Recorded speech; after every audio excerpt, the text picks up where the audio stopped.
London, 1888. The city was one of the largest in the world. Millions of people lived and worked in its crowded streets.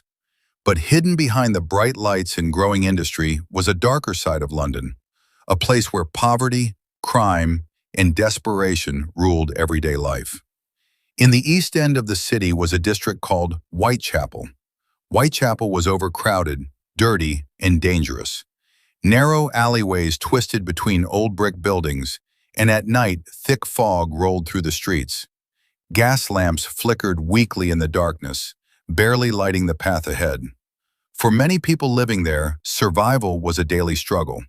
But in the late summer of 1888, something even more terrifying began haunting the streets of Whitechapel. It started quietly. On the morning of August 31st, the body of a woman named Mary Ann Nichols was discovered lying in a dark street. Her throat had been cut, and the injuries shocked even the most experienced police officers.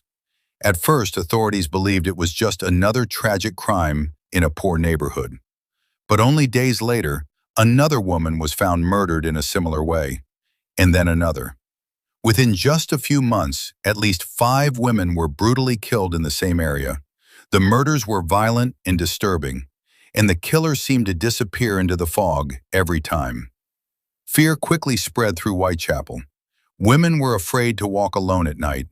Residents locked their doors earlier than ever before, and the police began one of the largest investigations the city had ever seen. But solving crimes in 1888 was incredibly difficult. There were no fingerprint databases, no surveillance cameras, no modern forensic science. Detectives had little more than witness statements and basic observation. Then something strange happened. Letters began arriving at newspaper offices and police stations. These letters were written by someone claiming to be the killer. One of the letters was signed with a name that would soon become infamous across the world: Jack the Ripper. The name immediately captured the public's imagination.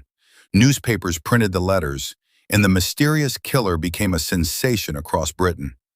Stories about the murders spread rapidly, and soon the entire country was following the investigation.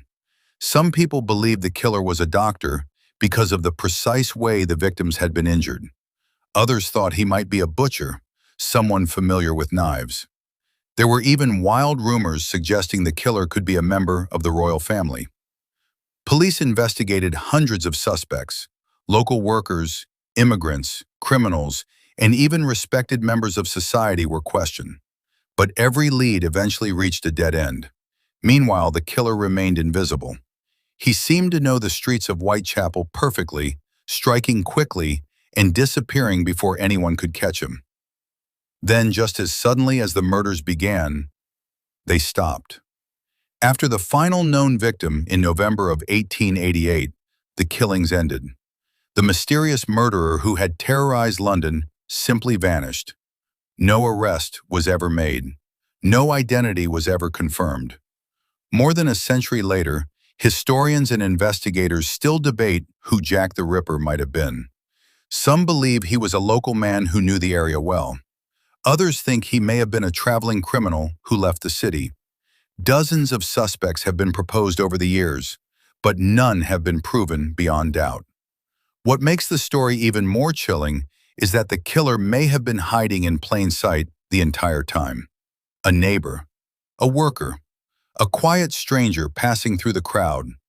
Whoever he was, Jack the Ripper left behind more than just a series of brutal crimes. He created one of the greatest unsolved mysteries in criminal history. Even today, over 130 years later, the fog of Whitechapel still hides the truth.